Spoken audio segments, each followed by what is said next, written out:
మరి ఇది ద్రావణీయతకు సంబంధించిన స్టోరీ. మరి గాఢత తీసుకున్నట్లయితే కాన్సంట్రేషన్ అంటుంటాం చూడండి. మరి గాఢత అన్న దాదాపు ద్రావణీయత అన్న దాదాపు సమానంగా ఉంటుందండి. మరి గాఢత అంటే ఏమిటంటే ఫర్ ఎగ్జాంపుల్ కొందరు షుగర్ పేషెంట్స్ ఉంటారండి. ఆ షుగర్ పేషెంట్ చక్కెర తక్కువగా వేసుకొని తాగుతూ ఉంటారు. కొందరేమో మామూలుగా చక్కెర ఎక్కువగా వేసుకొని తాగుతూ ఉంటారు. చక్కెర ఎక్కువ వేసుకొని తాగిందంటే గాఢత ఎక్కువ ఉంది, చక్కెర తక్కువ వేసుకొని తాగిందంటే గాఢత తక్కువగా ఉంది. మందు తాగేటప్పుడు కూడా అంతేనండి. ఫర్ ఎగ్జాంపుల్ మందు ఎక్కువ వేసుకొని వాటర్ తక్కువ వేసుకున్నాం అనుకో గాఢతగా ఉంటుంది, కాన్సంట్రేషన్ ఎక్కువ అయిపోతుంది. అదే మందు కొంచెం వేసుకొని వాటర్ మరీ ఎక్కువ వేసుకున్నాం అనుకో డైల్యూటెడ్ అయిపోతుంది, విలీనం అయిపోతుంది చూడండి. కాబట్టి గాఢత దేనిపైన ఆధారపడి ఉంటుందంటే ద్రావితం యొక్క పరిమాణం పైన. కాబట్టి స్థిర ఘన పరిమాణం వద్ద లేదా స్థిర ఉష్ణోగ్రత వద్ద తీసుకున్నట్లయితే ఒక ద్రావణంలోని ద్రావితం యొక్క ఘన పరిమాణాన్ని మనం ఏమంటామంటే గాఢత అంటుంటాం చూడండి. మరి గాఢత ఎక్కువగా ఉంటే గాఢత దేనిపైన ఆధారపడి ఉంటుందంటే ద్రావితం పైన ఆధారపడి ఉంటుంది. ద్రావితం ఎక్కువగా ఉంటేనేమో గాఢత ఎక్కువ, అదే గాఢత తక్కువ అంటే అర్థం ఏంటిది అంటే దాంట్లో ఉండే ద్రావిత పరిమాణం తక్కువగా ఉంది. ద్రావిత పరిమాణం ఎక్కువ ఉంటేనేమో గాఢత ఎక్కువ, ద్రావిత పరిమాణం తక్కువ ఉంటేనేమో గాఢత తక్కువ. ఒక గాఢ ద్రావణాన్ని విలీనపరచాలంటే ఏం చేయాలి అంటే సింపుల్గా ద్రావణి కలపాలండి. ద్రావణిని మనం ఎక్కువగా వాటర్ తీసుకుంటా ఉంటుంటాం కాబట్టి వాటర్ని కలిపితే ఏమవుతుందంటే డైల్యూటెడ్ అవుతుంది, విలీన ద్రావణం ఏర్పడుతుంది. మందు తాగేటప్పుడు ఫర్ ఎగ్జాంపుల్ మందు ఎక్కువ వేసుకోండి, వాటర్ కొంచెం అంటే మందు కంటే కొంచెం ఎక్కువ వేసుకోండి పర్లేదు, కానీ కొంచెం తక్కువ వేసుకోండి, అప్పుడు ఘాటుగా అనిపించింది, కాన్సంట్రేటెడ్ అనమాట. అదే దాన్ని డైల్యూట్ చేయాలంటే ఏం చేయాలి? ద్రావణి కలపాలి. ఇక్కడ ద్రావణి ఏంటి? వాటర్. ఆ వాటర్ని కలపడం వలన దాని యొక్క గాఢత తగ్గుతుంది, అప్పుడు విలీన ద్రావణము డైల్యూటెడ్ అంటుంటాము. ఆ ప్రక్రియను ఏమంటామంటే విలీనపరచడము అంటాం. మరి ఒక ద్రావణం యొక్క గాఢతను తెలియజేసే అంశాలు ఉంటాయి. ఆ అంశాలు అనేవి మనకు రావాలి. గాఢతను తెలియజేసే అంశాలు నెంబర్ 1 ఏమిటి అంటే ద్రవ్యరాశి శాతము. ద్రవ్యరాశి శాతం అండి. దీనినే భార శాతము అని కూడా అంటుంటాం. దీన్ని M% చే సూచిస్తూ ఉంటాం లేదా W% చే సూచిస్తూ ఉంటుంటామండి. భార శాతము లేదా ద్రవ్యరాశి శాతము. రెండోది ఏమిటి అంటే ఘన పరిమాణ శాతము. ఘన పరిమాణ శాతము రెండోది V%. మూడోది ఏమిటి అంటే మొలారిటీ. క్యాపిటల్ M రాసాం మొలారిటీ చూడండి. నెక్స్ట్ తీసుకున్నట్లయితే క్యాపిటల్ M రాసాం molarity capital M. Next one ఏమిటంటే నార్మాలిటీ. దీన్ని ఏ విధంగా రాస్తామంటే క్యాపిటల్ N గా రాస్తా ఉంటుంటాం. Normality capital N. Next one ఏమిటంటే మొలాలిటీ స్మాల్ m చే తెలియజేస్తాం. లాస్ట్ ఏమిటి అంటే మోల్ భాగం అండి, మోల్ ఫ్రాక్షన్ అంటాం. ఇది x చే తెలియజేస్తూ ఉంటాం. కాబట్టి ఈ మూడు ఇక్కడ మూడండి 6 అంశాలను గుర్తుపెట్టుకోవాలి. ద్రవ్యరాశి శాతము, ఘనపరిమాణ శాతము, molarity, normality, mole fraction. First weight percentage or mass percentage అంటాం. రెండోదేమో వాల్యూమ్ పర్సెంటేజ్, మూడోదేమో molarity and last one is mole fraction. కాబట్టి ఇవి ఏంటివి అంటే గాఢతలను తెలియజేసే అంశాలు. ఒక ద్రావణం యొక్క గాఢతను ఈ క్రింది ఏ అంశంతో తెలియజేస్తారు అంటారు. ఈ అంశాలన్నీ గుర్తు రావాలి చూడండి. మరి ఫస్ట్ ఏంటిది అంటే ద్రవ్యరాశి శాతం అండి. దాన్ని M% అంటాం లేదా W% సూచిస్తూ ఉంటుంటాం. భార శాతం అని కూడా అంటుంటాం. మరి ఈ భార శాతానికి ఫార్ములా ఏంటిది అంటే W% equal to W by small w plus capital W into 100 అండి. క్యాపిటల్ W into 100 ఇది. మరి ద్రవ్యరాశి శాతం లేదా భార శాతం తీసుకున్నట్లయితే దీన్ని M% లేదా W% సూచిస్తాము. మరి W% ఈక్వల్ టు W%, భార శాతం లేదా M% అని రాస్తూ ఉంటాం. Equal to small w plus capital W into 100 మొత్తానికి into 100 అండి. ఇది ఫార్ములా. ఈ ఫార్ములా గుర్తుపెట్టుకోవాలి చూడండి. దేనికి ఫార్ములా అంటే ద్రవ్యరాశి శాతాన్ని లేదా భార శాతాన్ని కనుగొనడానికి ఫార్ములా. మరి ఇక్కడ స్మాల్ w అంటే ఏంటి, క్యాపిటల్ W అంటే ఏంటో కావాలి. స్మాల్ w అంటే ఏమిటి అంటే స్మాల్ w ద్రావితం యొక్క భారము లేదా ద్రావితం యొక్క ద్రవ్యరాశి, ద్రవ్యరాశి లేదా భారము. నెక్స్ట్ క్యాపిటల్ W అంటే ద్రావణి యొక్క భారము లేదా ద్రావణి యొక్క ద్రవ్యరాశి అన్నమాట. కాబట్టి దాని ఓట్స్ రూపంలో ఏ విధంగా రాసుకోవచ్చు అంటే W% ఈక్వల్ టు ద్రావిత భారము బై ద్రావిత భారము ప్లస్ ద్రావణి భారము. మరి పైన ద్రావితం వచ్చింది, కింద ద్రావితము ప్లస్ ద్రావణి వచ్చింది కదా. మరి ద్రావణి ప్లస్ ద్రావితాన్ని మొత్తాన్ని కలిపి మనం ఏమంటాము? ద్రావణము అంటాం కదా. అప్పుడు మొత్తం ఈక్వల్ ఏ విధంగా రాసుకోవచ్చు అంటే W% ఈక్వల్ టు ద్రావిత భారము లేదా ద్రావితం యొక్క ద్రవ్యరాశి డివైడెడ్ బై ద్రావణం యొక్క ద్రవ్యరాశి. ఈ ద్రావణం అంటే మళ్ళీ రెండు ఉంటాయి అన్నమాట. మనకి ఒకటి ద్రావితం ఉంటుంది, ఇంకోటి ద్రావణి ఉంటుంది. ఇంటూ మొత్తానికి ఏంటిది అంటే 100 అనమాట చూడండి. ఇది మొత్తం కూడా దేనికి కనుక్కోవడానికి ఫార్ములా అంటే ద్రవ్యరాశి శాతాన్ని కనుక్కోవడానికి ఫార్ములా. సేమ్ ఘనపరిమాణ శాతం కూడా అంతేనండి. ఘనపరిమాణ శాతం is equal to small v divided by small v plus capital V into 100 అండి. ఇక్కడ కూడా సేమ్ స్మాల్ v అంటే ఏంటిది అంటే ద్రావితం యొక్క ఘనపరిమాణం, క్యాపిటల్ V అంటే ద్రావణి యొక్క ఘనపరిమాణము. కాబట్టి దీన్ని కూడా వర్డ్స్ రూపంలో మార్చినట్లయితే ద్రావితం యొక్క ఘనపరిమాణం బై ద్రావణం యొక్క ఘనపరిమాణం ఇంటూ 100. మరి ఈ రెండింటికి ప్రమాణాలు ఒకసారి చూడండి. ద్రవ్యరాశి శాతానికి ప్రమాణం పైన వెయిట్ కింద వెయిటే కదా. వెయిట్ అంటే ఒక నిష్పత్తి కాబట్టి గ్రామ్స్ ఫర్ గ్రామ్స్ క్యాన్సిల్ అవుతాయి కాబట్టి ప్రమాణం లేదు ఎవరికి అంటే ద్రవ్యరాశి శాతానికి. ఘనపరిమాణ శాతానికి చూడండి ఒకసారి పైన వాల్యూమే కింద వాల్యూమే, పైన ఘనపరిమాణమే కింద ఘనపరిమాణమే కాబట్టి ఇది కూడా ఒక రేషియో, ఒక నిష్పత్తి కాబట్టి ప్రమాణాలు లేవు. కాబట్టి ఈ రెండింటికి ప్రమాణాలు లేవు. ఎవరెవరికి ప్రమాణాలు లేవు అంటే ద్రవ్యరాశి శాతానికి, ఘనపరిమాణ శాతానికి. నెక్స్ట్ మూడోది ఏమిటంటే మనకి మొలారిటీ అండి. మరి మొలారిటీ అంటే ఏంటో కావాలి. మరి మొలారిటీని దేని చేతి తెలియజేసినామంటే క్యాపిటల్ M చేతి తెలియజేసాము. Capital M. మొలారిటీ అంటే 1 లీటర్ ద్రావణంలో కరిగి ఉండే ద్రావితపు మోల్ సంఖ్య. 1 లీటర్ ద్రావణంలో కరిగి ఉండే ద్రావితపు మోల్ సంఖ్యను మనం ఏమంటామంటే మొలారిటీ అంటుంటాం. ఫర్ ఎగ్జాంపుల్ V లీటర్ల ద్రావణంలో n మోల్స్ ద్రావితం కరిగి ఉన్నట్లయితే అప్పుడు మొలారిటీ ఈక్వల్ టు ఏం రాసుకోవచ్చు అంటే స్మాల్ n బై V అనమాట. V దేంట్లో అంటే ఇది లీటర్లలో. ఇక్కడ n అంటే ద్రావితపు యొక్క మోల్స్ సంఖ్య, V అంటే ద్రావణం యొక్క ఘనపరిమాణము. ద్రావితపు యొక్క మోల్స్ సంఖ్యకు ప్రమాణం ఏమిటి అంటే మోల్స్, ఘనపరిమాణానికి ప్రమాణం ఏమిటి అంటే లీటర్స్. కాబట్టి మొలారిటీకి ప్రమాణం ఏమిటి అంటే మోల్స్ ఫర్ లీటర్ లేదా ఏ విధంగా రాస్తామంటే క్యాపిటల్ M రాస్తాం. ఇది మొలారిటీకి ప్రమాణము, మోల్స్ ఫర్ లీటర్ లేదా క్యాపిటల్ M. ఇక్కడ ఎన్ అంటే ఏమంటున్నాము ద్రావితపు యొక్క మోల్ సంఖ్య దట్ ఈస్ ఈక్వల్ టు ద్రావితపు మోల్ సంఖ్య ఈక్వల్ టు ద్రావిత భారము బై ద్రావిత భారము అంటే స్మాల్ w బై ద్రావితం యొక్క అనుభారము ద్రావిత అను ద్రవ్యరాశి లేదా మోలార్ ద్రవ్యరాశి అంటాం చూడండి మోలార్ ద్రవ్యరాశి. అప్పుడు దీంట్లో సబ్స్టిట్యూట్ చేసినప్పుడు ఏమవుతుందంటే క్యాపిటల్ ద్రావిత మోలార్ ద్రవ్యరాశిని GMW అంటాం గ్రామ్ మాలిక్యులర్ వెయిట్ అనమాట. అప్పుడు క్యాపిటల్ M ఈక్వల్ టు ఏం రాసుకోవచ్చు అంటే ఎన్ విలువ W బై GMW కదా M by GMW into 1/V V దేంట్లో అంటే లీటర్స్లో. అప్పుడు లీటర్లోనే అప్పుడప్పుడు మనకు ప్రాబ్లంలో ఏమి ఇస్తాడంటే మిల్లీ లీటర్లో ఇచ్చేస్తా ఉంటాడు. అప్పుడు మిల్లీ లీటర్లో ఇచ్చినప్పుడు మొలారిటీకి సూత్రం ఏమవుతుంది అంటే W by GMW into 1000 by V. ఇక్కడ V దేంట్లో అంటే మిల్లీ లీటర్లలో. కాబట్టి ఈ ఫార్ములా బాగా గుర్తుపెట్టుకోవాలండి. ఇది మొలారిటీకి సూత్రము. ఒకవేళ ద్రావితం యొక్క భారం కనుక్కో అన్నాడు. అప్పుడు ద్రావితం యొక్క భారం కనుక్కో అంటే అప్పుడు ఫార్ములా ఏమవుతుంది అంటే W వాల్యూ కనుక్కోవాలి. అప్పుడు ద్రావిత భారము ఈజ్ ఈక్వల్ టు ద్రావిత భారము W is equal to cross multiplication చేయండి. అప్పుడు capital M into GMW into V divided by 1000 అనమాట. ఇది దేని కనుక్కోవడానికి ఫార్ములా అంటే ద్రావితం యొక్క భారాన్ని కనుక్కోవడానికి ఫార్ములా. అదేమో మొలారిటీకి సూత్రము, ఇదేమో ద్రావిత భారాన్ని కనుక్కోవడానికి ఫార్ములా. నెక్స్ట్ ఇది బాగా గుర్తుపెట్టుకోవాలి. ప్రమాణం ఏమిటి అంటాడు మోల్స్ పర్ లీటర్ లేదా క్యాపిటల్ M రాస్తా ఉంటాం. ఈ రెండు ఫార్ములాలు గుర్తుపెట్టుకోవాలి. ఎక్కడ అంటే మొలారిటీ దగ్గర. నార్మాలిటీ సేమ్ అండి. నార్మాలిటీ దగ్గర ఏం తీసుకుంటామని అంటే ఈ మొలారిటీలో GMW బదులు ఇక్కడ ఏం తీసుకుంటామంటే GW తీసుకుంటాము. గ్రామ్ తుల్యాంక భారము గ్రామ్ ఈక్వలెంట్ వెయిట్ అంటాం చూడండి. 1 లీటర్ ద్రావణంలో కలిగి ఉండే ద్రావితపు మోల్ సంఖ్యను ఏమన్నామంటే మొలారిటీ అంటాం. అదే 1 లీటర్ ద్రావణంలో కలిగి ఉండే ద్రావితపు తుల్యాంక భారాల సంఖ్యను మనం ఏమనాలి అంటే నార్మాలిటీ అంటుంటాం. ఈ నార్మాలిటీని క్యాపిటల్ N చే తెలియజేస్తాం. నార్మాలిటీకి సూత్రం ఏమిటి, దీనికి ప్రమాణం ఏమిటి అంటే ఫస్ట్ ప్రమాణం చూడండి ఈక్వలెంట్ బై లీటర్స్ లేదా క్యాపిటల్ N రాస్తాం. మొలారిటీకి ప్రమాణం ఏం రాసినామంటే మోల్స్ పర్ లీటర్. ఇక్కడ ఈక్వలెంట్స్ తుల్యాంకాలు బై లీటర్స్. మరి నార్మాలిటీ ఈక్వల్ టు ఫార్ములా ఏమిటంటే W by GEW into same formula 1000 by V దేంట్లో అంటే మిల్లీ లీటర్లలో. ఇది దేనికి ఫార్ములా అంటే నార్మాలిటీకి ఫార్ములా.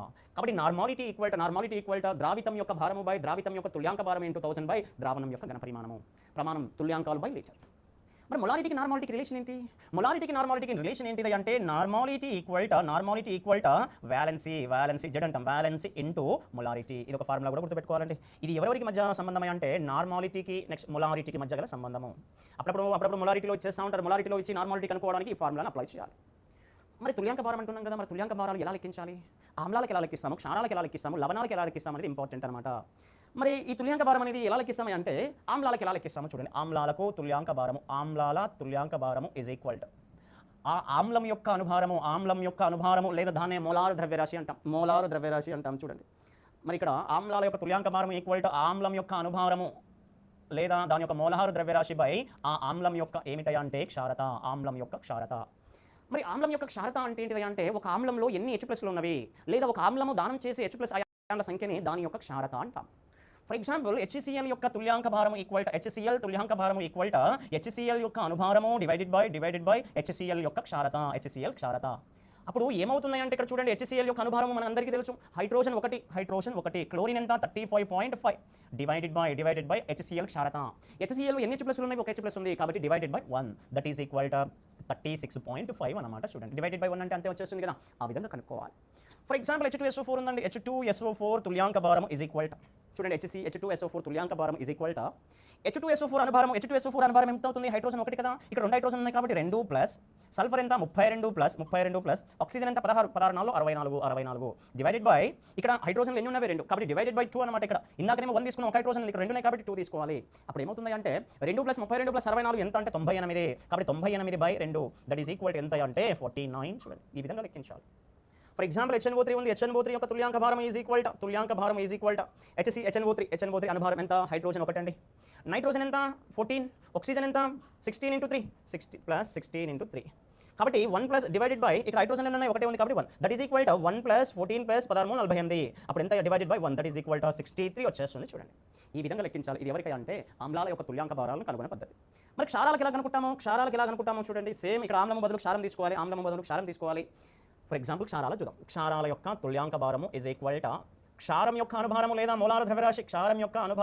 మోలార్ ద్రవ్యరాశి డివైడెడ్ బై క్షారం యొక్క ఆమ్లత. క్షారం యొక్క ఆమ్లత అంటే అర్థం ఏంటంటే దానిపైన ఎన్ని OHలు ఉన్నాయి అన్నమాట. చూడండి అంతే.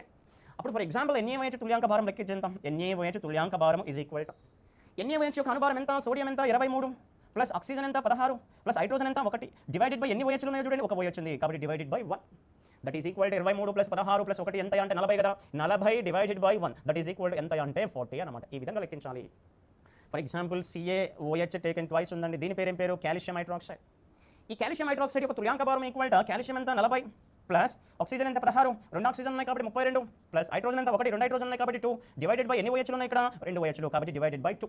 అప్పుడు 40 ప్లస్ 32 ప్లస్ 2 అంటే 74. ఆ 74 డివైడెడ్ బై 2 అంటే ఎంత అంటే 37 చూడండి. కాబట్టి ఈ విధంగా లెక్కించాలి. ఇది క్షారాలను ఈ విధంగా కనుగొనే పద్ధతి. ఒకవేళ లవణాలకు ఏ విధంగా లెక్కించాలి? లవణాల యొక్క తుల్యాంక భారము ఈజ్ ఈక్వల్ టు లవణాల యొక్క తుల్యాంక భారము ఈజ్ ఈక్వల్ టు ఏం లేదు సేమ్ లవణం యొక్క అనుభారము డివైడెడ్ బై లవణంపై గల మొత్తము ఆవేశ పరిమాణము అయానుపై గల ఆవేశ పరిమాణము అన్నమాట. చూడండి. ఫర్ ఎగ్జాంపుల్ NaCl కనుక్కోండి. NaCl తుల్యాంక భారం ఈక్వల్ దాని అనుభారం ఎంత? సోడియం 23, క్లోరిన్ ఎంత 35.5 డివైడెడ్ బై ఎంత అంటే 1 ఎందుకు వచ్చేస్తుంది అక్కడ? NaCl అనేది ఏ విధంగా విడిపోతుందంటే Na ప్లస్గా విడిపోతుంది, Cl మైనస్గా విడిపోతుంది. అంటే అయాన్ పైగల ఆవేశం ఎంత ఉంది? అది +1 కానీ -1 కానీ అంటే ఆవేశం ఎంత అంటే 1 divided by 1 that is equal to 58.5. For example sodium carbonate కనుక్కుందాం. చూడండి. సోడియం కార్బోనేట్ ఫార్ములా Na2CO3 అండి. దీని యొక్క తుల్యాంక భారం is equal to sodium carbonate యొక్క అనుభారం మనకు తెలిసి ఉండాలి. సోడియం 23 రెండు ఎంత 46 ప్లస్ కార్బన్ ఎంత 12 ప్లస్ ఆక్సిజన్ ఎంత 16. ఇక్కడ 3 ఆక్సిజన్ ఉన్నాయి కాబట్టి 16 3 48 డివైడెడ్ బై సోడియం కార్బోనేట్ ఏ విధంగా విడిపోతుంది? 2Na ప్లస్గా విడిపోతుంది. అదే విధంగా CO3 -2గా విడిపోతుంది. కాబట్టి ఆవేశం ఎంత ఉంది? +1 అంటే ఇక్కడ 2 ఉంది కాబట్టి +2, ఇక్కడ ఎంత -2 కాబట్టి ఆవేశం ఎంత అంటే 2. కాబట్టి 46 ప్లస్ 12 ప్లస్ 48 బై ఎంత 2 దట్ ఈజ్ ఈక్వల్ 106 అనమాట. చూడండి 106/2 దట్ ఈజ్ ఈక్వల్ ఎంత అవుతుంది అంటే 53 అవుతుంది. ఈ విధంగా ఎవరిది లెక్కిస్తామని అంటే లవణాలది లెక్కిస్తేస్తూ ఉంటాం. అంతమందికేమో ఆమ్లాలది చూసాం, ఇదేమో క్షారాలది, ఇదేమో కిందిదేమో లవణాలకు సంబంధించిన తుల్యాంక భారాలు లెక్కించుట. ఇదంతా ఎవరి దగ్గర గుర్తుపెట్టుకోవాలంటే నార్మాలిటీ దగ్గర గుర్తుపెట్టుకోవాలి. నార్మాలిటీకి మొలారిటీకి రిలేషన్ ఏంటంటే normality equal to valency into molarity అనమాట. నెక్స్ట్ తీసుకున్నట్లయితే నెక్స్ట్ గాఢతను తెలియజేసే అంశం ఏమిటంటే నెక్స్ట్ అంశం ఏంటంటే మొలారిటీ అండి. స్మాల్ m చే తెలియజేస్తామండి. మరి మొలారిటీ అంటే ఏమన్నాము? 1 లీటర్ ద్రావణంలో కలిగి ఉండే ద్రావితపు యొక్క మోల్స్ సంఖ్యను మనం ఏమన్నామంటే మొలారిటీ అన్నాం. అదే మొలారిటీ అంటే 1 లీటర్ బదులు ఎంత తీసుకోవాలంటే 1 kg ద్రావణిలో తీసుకోవాలి. 1 kg ద్రావణిలో కలిగి ఉండే ద్రావితపు యొక్క మోల్స్ సంఖ్యని మనం ఏమంటామంటే మొలారిటీ అనాలి. సేమ్ ఫార్ములా మొలారిటీకి సేమ్ ఫార్ములా, కాకపోతే అక్కడ ద్రావణం ఘన పరిమాణం దగ్గర ఇక్కడ ద్రావణి యొక్క భారం తీసుకోవాలి. అప్పుడు m ఈక్వల్ ఫార్ములా ఏమవుతుంది అంటే W/GMW into 1000 divided by small a దేంట్లో అంటే గ్రామ్స్లో. ఇక్కడ స్మాల్ a అంటే ఏమిటి అంటే ద్రావణి యొక్క భారము. W అంటేనేమో ద్రావితం యొక్క భారము, GMW అంటేనేమో ద్రావితం యొక్క గ్రామ్ మాలిక్యులర్ వెయిట్ అనుభారము, A అంటేనేమో ద్రావణి యొక్క భారము. నెక్స్ట్ వన్ తీసుకున్నట్లయితే లాస్ట్ వన్ ఏమిటంటే మోల్ ఫ్రాక్షన్ అండి. మరి దీనికి ప్రమాణం ఏంటో చూద్దాం. ప్రమాణం ఏమిటంటే మోల్స్ ఫర్ కేజీ అండి. మోల్స్ ఫర్ కేజీ లేదా స్మాల్ m రాయాలి. స్మాల్ m రాస్తా ఉంటాం. క్యాపిటల్ M రాస్తేనేమో మొలారిటీ, స్మాల్ m రాస్తేనేమో మొలాలిటీ. ఇక లాస్ట్ ఏంటిది అంటే మోల్ భాగం అండి. మోల్ భాగము దీన్ని మోల్ ఫ్రాక్షన్ అని పిలుస్తూ ఉంటాం. చూడండి. ఫర్ ఎగ్జాంపుల్ ఒక ద్రావణం తీసుకున్నామండి. ఈ విధంగా ఒక ద్రావణం తీసుకున్నాము. ఒక ద్రావణము అంటే దాంట్లో ముఖ్యంగా 2 పదార్థాలు ఉంటాయని చెప్పాము. ఒక పదార్థమేమో ద్రావణి, ఇంకొక పదార్థమేమో ద్రావితం. దీంట్లో ఎవరెవరు ఉన్నారంటే 2 ఉన్నారు. ఒకటి A ఉన్నాడు, ఇంకోటి ఎవరు ఉన్నాడు అంటే B, 2 ఉన్నారండి. కాబట్టి ఈ ద్రావణంలో 2 అనఘటకాలు ఉన్నాయండి. ఒకటి A అనఘటకము, ఇంకోటి B అనఘటకము. ఏ అనఘటకం యొక్క మోల్ భాగం కావాలంటే X అంటే మోల్ భాగం. ఎవరి యొక్క మోల్ భాగము? A యొక్క మోల్ భాగం. That is equal to Na అంటే A యొక్క మోల్స్ సంఖ్య డివైడెడ్ బై ఆ ద్రావణంలోని అన్ని అనఘటకాల యొక్క మోల్ సంఖ్య. కాబట్టి ఏ పదార్థం యొక్క ఏ అనుఘటకం యొక్క మోల్ భాగం కావాలనో దాని యొక్క మోల్ సంఖ్య డివైడెడ్ బై మొత్తం మోల్ సంఖ్యకు గల మధ్య నిష్పత్తిని ఏమంటామంటే ఆ అనుఘటకపు మోల్ భాగము అంటాం. ఒకవేళ XB కనుక్కోవాలంటే ఏమవుతుంది? NB by Na plus NB. So Na plus NB అనమాట. చూడండి. మరి ఇక్కడ తీసుకున్నట్లయితే ఒకవేళ దాంట్లో 3 ఉన్నామండి, 3 పదార్థాలు ఉన్నాయి. అప్పుడు XC అవుతుంది. అప్పుడు XC ఈక్వల్ ఏమవుతుంది? అప్పుడు XA ఈక్వల్ ఏమవుతుంది? Na plus NB plus NC అవుతుంది. XB ఈక్వల్ ఏమవుతుంది? NB by Na plus NB plus NC అవుతుంది. XC ఈక్వల్ ఏమవుతుంది? NC by Na plus NB plus NC అవుతుంది. ఈ రెండింటిని కలపండి. XA ప్లస్ XBని చేయండి. అప్పుడు XA plus XB is equal to Na by Na plus NB plus NB by Na plus NB. రెండింటికి ఎల్సిఎంలు same, కాసాగులు same. అప్పుడు కాసాగులు సేమ్ ఉన్నాయి కాబట్టి పైన ఏమవుతుంది అంటే Na ప్లస్ NB, కింద ఏమవుతుంది అంటే Na ప్లస్ NB అవుతుంది. ఈ Na ప్లస్ NB క్యాన్సిల్ అవుతుంది కాబట్టి దట్ ఈస్ ఈక్వల్ టు ఎంత 1. అంటే XA plus XB equal to దేనికి సమానమే అంటే 1కి సమానము. అంటే దాని మీనింగ్ ఏమిటి అంటే ఒక ద్రావణంలోని అన్ని అనుఘటకాల యొక్క మోల్ భాగాల మొత్తము 1కి సమానము. చూడండి. ఫర్ ఎగ్జాంపుల్ ఒక ద్రావణంలో 4 ఉన్నామండి. A ఉంది, B ఉంది, C ఉంది, D 4 అనఘటకాలు ఉన్నాయి. అప్పుడు ఏమవుతుంది? వాటి అనఘటకాల మొత్తము 1కి సమానము. అంటే XA plus XB plus XC plus XD equal to 1 అవుతుంది. అంటే ఎన్ని అనఘటకాలు ఉన్నా వాటి అనఘటకాల యొక్క మొత్తం విలువ 1కి సమానము. దీనికి ప్రమాణం ఏమి ఉండొచ్చు? దీనికి ప్రమాణం ఏమి కావచ్చు? ఒకసారి ఇక్కడ చూడండి, పైన మోల్ సంఖ్య రాసినాం, కింద మోల్ సంఖ్య రాసినాం కదా. పైన మోల్ సంఖ్య, కింద మోల్ సంఖ్య అంటే రేషియో కదా, నిష్పత్తి కదా. కాబట్టి దీనికి కూడా ప్రమాణాలు లేవు, ప్రమాణం లేదు. కాబట్టి ఈ క్రింది వానిలో ప్రమాణాలు లేని గాఢతను తెలియజేసే అంశం ఏమిటి అంటాడు. కాబట్టి ఒక 3 వచ్చినవండి మనకి. ఒకటి ద్రవ్యరాశి శాతం ఒకటి వచ్చింది, ఘనపరిమాణ శాతం ఒకటి వచ్చింది, మూడోది ఏమిటంటే మోల్ భాగం ఒకటి వచ్చింది. ఈ మూడింటికి ప్రమాణాలు లేవు. ఈ క్రింది వానిలో మొలారిటీకి ప్రమాణం ఏమిటి అంటాడు. Moles per litre. ఈ క్రింది వానిలో తుల్యాంకాలు బై లీటర్ ప్రమాణం గల గాఢతను తెలియజేసే అంశము నార్మాలిటీ. మొలారిటీకి ప్రమాణము మోల్స్ ఫర్ కేజీ లేదా స్మాల్ ఎం రాస్తా ఉంటాం. ఈ 6 కూడా ఏంటివి అంటే గాఢతను తెలియజేసే అంశాలు, గాఢతను తెలియజేసే అంశాలు. ఒకటి ద్రవ్యరాశి శాతం లేదా ద్రవ్యరాశి శాతం లేదా భార శాతం అన్నాము. రెండోది ఘనపరిమాణ శాతము. మూడోది ఏమిటంటే molarity, normality, next molality, mole భాగం అండి. దీంట్లో ప్రాబ్లమ్స్ కూడా అడగడానికి ఛాన్స్ ఉందండి. ప్రాబ్లమ్స్ ఎలా అడుగుతాడంటే చూడండి, ఫర్ ఎగ్జాంపుల్ ఏంటిదంటే ఇది ఒక ఏం తీసుకున్నామంటే ఒక బీకర్ తీసుకున్నామండి. ఈ బీకర్లో ఏంది అంటే 80 గ్రాముల వాటర్ ఉందండి. 80 గ్రాముల వాటర్ ఉంది. ఈ 80 గ్రాముల వాటర్లో 20 గ్రాముల ఏం వేసాడంటే సోడియం క్లోరైడ్ వేసాడండి. NaCl ఉప్పుని వేసాడు. 20 గ్రాముల సోడియం క్లోరైడ్ వేసాడు. అయినా ఈ ద్రావణం యొక్క ద్రవ్యరాశి శాతం ఎంత అంటున్నాడు. కాబట్టి క్వశ్చన్ ఏంటి, 80 గ్రాముల నీటిలో 20 గ్రాముల సోడియం క్లోరైడ్ కలిగి ఉన్న ఆ ద్రావణం యొక్క ద్రవ్యరాశి శాతం ఎంత అంటున్నాడు చూడండి.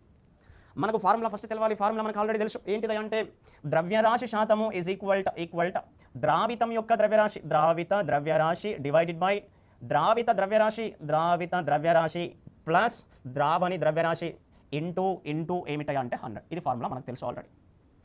మరి ఇక్కడ ద్రావణి ఏంటి, ద్రావితం ఏంటో మనకు గుర్తుపట్టేటట్టు మనకు తెలిసి ఉండాలి.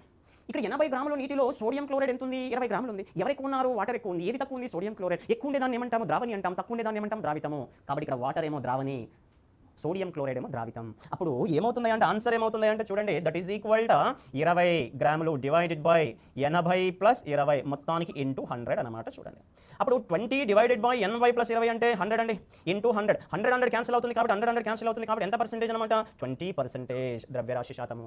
ఈ 20% ఇక్కడ గ్రామ్స్ పెట్టాలన్నా, లీటర్స్ పెట్టాలన్నా, మోల్స్ పర్ లీటర్ పెట్టాలంటే ద్రవ్యరాశి శాతానికి ప్రమాణం లేవు కాబట్టి ఎటువంటి ప్రమాణం రాయకూడదు.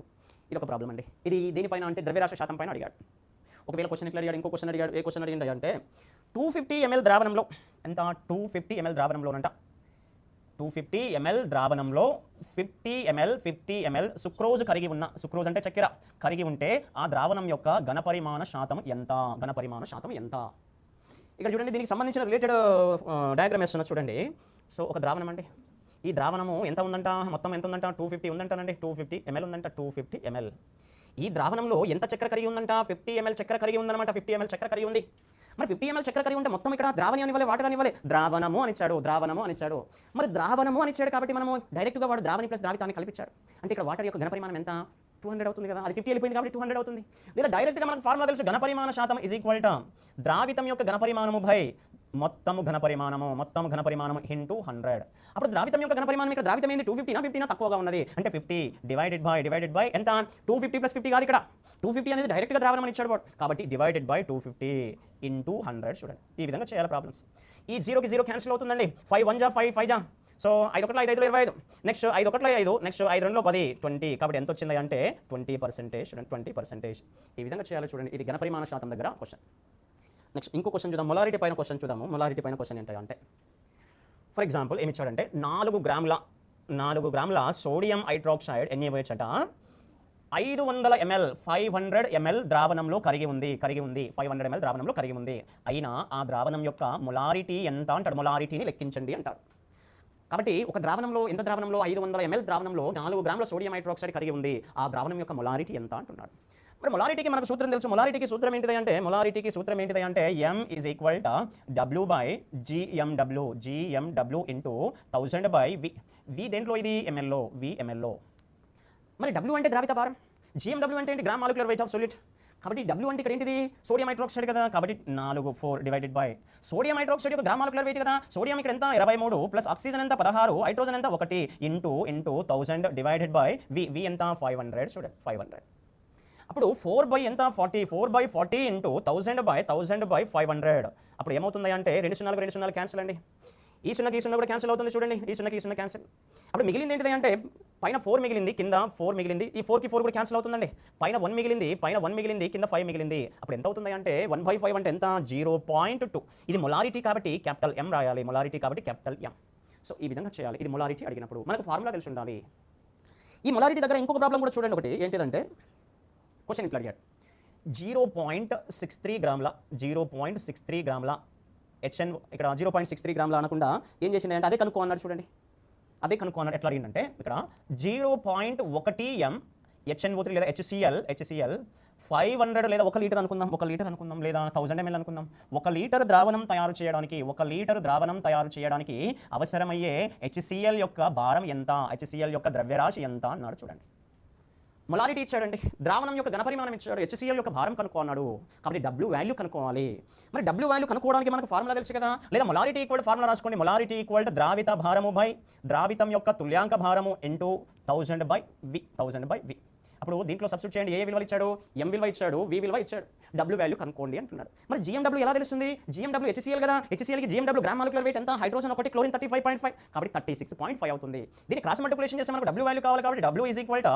Capital M into molarity into gram molecular weight into V divided by ఎంత అంటే 1000 మరి దీంట్లో వాల్యూ సబ్స్టిట్యూట్ చేసి మొలారిటీ ఎంత ఇచ్చాడు 0.1 ఇచ్చాడు ఇంటూ గ్రామ్ మాలిక్యులర్ వెయిట్ ఎంత 36.5 ఇంటూ V విలువ ఎంత కన్నా పరిమాణంలో 1 లీటర్ అంటే ఎంత 1000 ml డివైడెడ్ బై 1000 అప్పుడు 1000 క్యాన్సిల్ అవుతుంది కదా 1000 క్యాన్సిల్ అయింది మరి 1000 క్యాన్సిల్ అయింది కాబట్టి ఇక్కడ 0.1 ఇంటూ 36.5 అంటే ఎంత ఏమవుతుంది పాయింట్ ఒకటి లెఫ్ట్ సైడ్ జరుగుతుంది అప్పుడు జరిగితే వచ్చేది ఎన్ని గ్రాములు అంటే 3.65 గ్రామ్స్ అనమాట 3.65 గ్రాముల HCl అనేది 1 లీటర్ ద్రావణంలో కరిగిస్తే 0.1 మొలారిటీగా HCl ఏర్పడుతుంది అనమాట చూడండి ఇట్లా ప్రాబ్లమ్స్ అడుగుతూ ఉంటుంటాడు మరి నార్మాలిటీ పైన కూడా ఒక ప్రాబ్లం చూద్దాం నార్మాలిటీ పైన ఎట్లా ఇస్తాడంటే ఫర్ ఎగ్జాంపుల్ నార్మాలిటీ దగ్గర చూడండి 63 గ్రాముల HNO3ని దేంట్లో కరిగించాడు అంటే 500 ml ద్రావణంలో కరిగి ఉంది అయినా ఆ ద్రావణం యొక్క నార్మాలిటీ ఎంత అంటాడు చూడండి 63 గ్రాముల నత్రిక ఆమ్లము 500 ml ద్రావణంలో కరిగి ఉన్న ఆ ద్రావణం యొక్క నార్మాలిటీ ఎంత మరి నార్మాలిటీకి ఫార్ములా మనకు తెలుసు నార్మాలిటీకి ఫార్ములా ఏమిటి అంటే n equal to W by GW into 1000 by V ఇది ఫార్ములా ml లో మరి W వాల్యూ ఇచ్చాడండి W వాల్యూ ఎంత ఇచ్చాడు 63 గ్రాములు అని ఇచ్చాడు 63 divided by gram equivalent wait ఎంత HNO3 అంటే ఆమ్లము కాబట్టి HNO3 యొక్క తుల్యాంక భారము is equal to gram equivalent wait equal to HNO3 యొక్క అనుభారము బై ఇది ఒక ఆమ్లము కాబట్టి క్షారత అంటే దాంట్లోని హైడ్రోజన్ల సంఖ్య అప్పుడు HNO3 అనుభారం ఎంత hydrogen 1 nitrogen 14 oxygen 16 16 into 3 48 divided by నైట్రోజన్లోనే ఒక హైడ్రోజన్ ఉంది అప్పుడు 63/1 దట్ ఈజ్ ఈక్వల్ ఎంత అంటే 63 అప్పుడు 63/63 ఇంటూ 1000 డివైడెడ్ బై V ఎంత ఘన పరిమాణంలో 500 ఘన పరిమాణంలో 63 గెట్ క్యాన్సిల్ మిగిలింది ఇక్కడ 2 సున్నాలు పోయింది పైన 10 ఉంది కింద 5 ఉంది కాబట్టి 5 రెండులా కాబట్టి 2n అనమాట రెండు నార్మాలిటీలు అనమాట చూడండి కాబట్టి 63 గ్రాముల నత్రికామ్లం 500 ml ద్రావణంలో కరిగి ఉంటే దాని యొక్క నార్మాలిటీ ఎంత అంటే 2 ఆన్సర్ చూడండి ఒకవేళ నార్మాలిటీకి మొలారిటీకి రిలేషన్ ఇస్తాడండి ఎట్లా ఇస్తాడంటే చూడండి 0.05 m అండి 0.05 m బేరియం హైడ్రాక్సైడ్ ద్రావణం యొక్క నార్మాలిటీ ఎంత కాబట్టి ఇది మొలారిటీలో ఇచ్చాడు చూడండి మొలారిటీలో ఇచ్చినప్పుడు ఏం కనుక్కుంటున్నాడు నార్మాలిటీని కనుక్కుంటున్నాడు మరి నార్మాలిటీకి మొలారిటీకి రిలేషన్ మనకు తెలవాలి ఆ రిలేషన్ ఏంటిది అంటే normality is equal to valency into ఏంటిది అంటే మొలారిటీ క్యాపిటల్ M మరి వ్యాలెన్సీ అంటే అది ఏ విధంగా విడిపోతుంది అనమాట సింపుల్గా చెప్పాలంటే అయానుపై గల మొత్తం ఆవేశము మరి బేరియం హైడ్రాక్సైడ్ ఏ విధంగా విడిపోతుంది BaOH taken twice barium hydroxide ఏ విధంగా విడిపోతుంది అంటే Ba+2గా విడిపోతుంది 2OH- గా విడిపోతుంది 2OH- గా విడిపోయింది కాబట్టి అయానుపై గల ఆవేశం ఎంత ఉంది ఇక్కడ 2 ఉంది +2 ఉంది అక్కడ -1 అంటే 2 ఉన్నాయి కదా 2H కదా -2 అవుతుంది కాబట్టి ఆవేశ పరిమాణం ఎంత 2 కాబట్టి అప్పుడు ఏమవుతుంది వ్యాలెన్సీ 2 ఇంటూ మొలారిటీ ఎంత ఇచ్చిండు 0.05 దట్ ఈస్ ఈక్వల్ టు 2 5 10 కాబట్టి ఏమవుతుంది 0.1 n అవుతుంది ఇది నార్మాలిటీ లెక్కించడం ఏది ఇచ్చినప్పుడు మొలారిటీ ఇచ్చినప్పుడు ఒకవేళ సింపుల్గా ఇట్లా అడిగాడు 0.1 m NaOH ద్రావణం యొక్క నార్మాలిటీ ఎంత ఏం లేదు ఇక్కడ సింపుల్గా OH ఎన్ని ఉన్నాయో చూసుకోవాలి OH ఎన్ని ఒకటే ఉంది కదా ఒకటే ఉంటే నార్మాలిటీ మొలారిటీ విలువ సమానము ఒకవేళ ఇట్లా ఇచ్చాడు 0.01 m HCl యొక్క నార్మాలిటీ ఎంత ఇక్కడనేమో HCl అడిగింది ఇక్కడనేమో NaOH అడిగింది ఏం లేదు సింపుల్గా ఇటువంటి అప్పుడు ఏం చేయాలంటే అక్కడ OH ఎన్ని ఉన్నాయో చూసుకోవాలి ఎన్ని ఉంటే ఒకవేళ అన్నిటితో గుణించాలంటే సేమ్ 0.1 ఒకటి గుణించి అంతే కదా గుణించాల్సిన అవసరం లేదు ఇచ్చిన ఆన్సర్ అవుతుంది చూడండి ఒకవేళ అక్కడ 2 ఇక్కడ 2 ఉంటే అప్పుడు మారిపోతుంది కాబట్టి 0.01 m HCl యొక్క నార్మాలిటీ దేనికి సమానం